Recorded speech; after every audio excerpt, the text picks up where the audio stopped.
Brigade విద్యా సంస్థల అధ్యక్షులు, సంచాలకులు,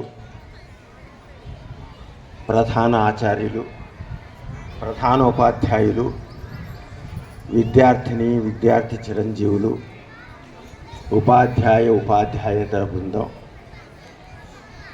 మీదు మిక్కిలి ఈ సంక్రాంతి సంబరాల ఈ అద్భుతమైనటువంటి నేత్రపర్వ కార్యక్రమాన్ని అద్భుతంగా తీర్చిదిద్ది ప్రేరణగా నిలిచిన కార్యక్రమ నిర్వాహకులకి, ఇక్కడి కార్యక్రమంలో తమ అద్భుతమైనటువంటి కళా ప్రదర్శనలను, ముఖ్యంగా సంక్రాంతి ప్రదర్శనలను మన ముందు ఆవిష్కరించిన విద్యార్థి చిరంజీవులకి, ఎదురుగా వీక్షించిన చిరంజీవులందరికీ సంక్రాంతి శుభాకాంక్షలు.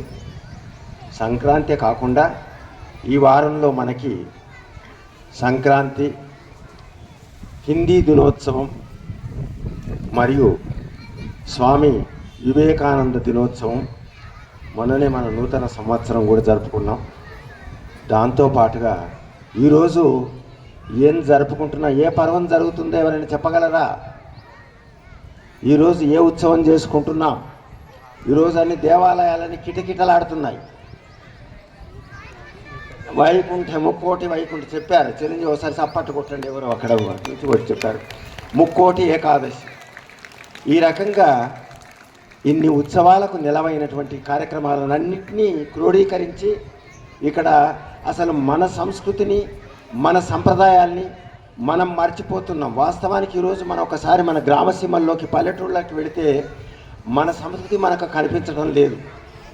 ఆ గంగిరెద్దుల వాళ్ళు కానీ, ఈ భోగి పళ్ళు పోసుకోవడం కానీ, అక్కడ అద్భుతంగా అక్కడ గ్రామ సీమల్ని, ఒక పల్లె సీమల్ని ఆవిష్కరిస్తూ జరిగినటువంటి కార్యక్రమాలని, వీటినన్నిటి ఈరోజు ఇక్కడ మన బ్రిగేడ్ పాఠశాలలో మనం ఈరోజు చూసాం. ఇటువంటి కార్యక్రమాల్ని మనం వాస్తవానికి గ్రామీణ సీమల్లో కూడా కనిపించినటువంటి పరిస్థితులు, అంటే మనం ప్రగతి అనుకుంటూనే మన పర్యావరణం, ముఖ్యంగా సంక్రాంతి అనేది ఒక ప్రకృతితో మమేకమైనటువంటి పండుగ. ఆ ప్రకృతిలో భోగి, సంక్రాంతి, ఉగాది, ఇప్పుడే చిరంజీవులు అద్భుతంగా చెప్పారు. దక్షిణాయనం నుంచి ఉత్తరాయణం అంటే ఈ సూర్యుడు ఏదైతే భూమి సూర్యుడి చుట్టూ గ్రహాలన్నీ పరిభ్రమిస్తున్నప్పుడు సగం అంటే అర్ధ సంవత్సరం పాటు పరిభ్రమణాన్ని దాన్ని దక్షిణాయనమని, తరువాత అర్ధ సంవత్సర పరిభ్రమణాన్ని ఉత్తరాయణమని ఖగోళ శాస్త్రవేత్త చెప్తారు.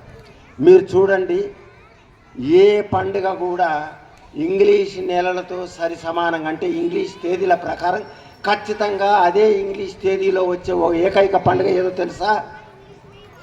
సంక్రాంతి పండుగ మాత్రమే.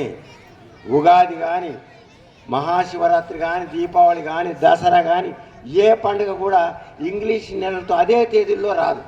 ఒక్క సంక్రాంతి పండుగ మాత్రమే జనవరి 14, 15, 16 లేదా 13, 14, 15 ఈ తేదీల్లో మాత్రమే వస్తుంది. ఎందుకు అలా వస్తుంది అన్నప్పుడు, మన తెలుగు నెలలకి ఇంగ్లీష్ నెలలకి తేడా ఏంటంటే, ఇంగ్లీష్ నెలలకి వాళ్ళు లీప్ ఇయర్ కలుపుకుంటారు, ఫిబ్రవరిలో ఒక రోజు కలుపుకుంటారు. మన తెలుగు నెలలకి ఎక్కడైతే అది తగ్గుతుందో ఆ ఆయనాలో తగ్గిన వాటిని అధిక మాసాలుగా మనం చేసుకుంటాం.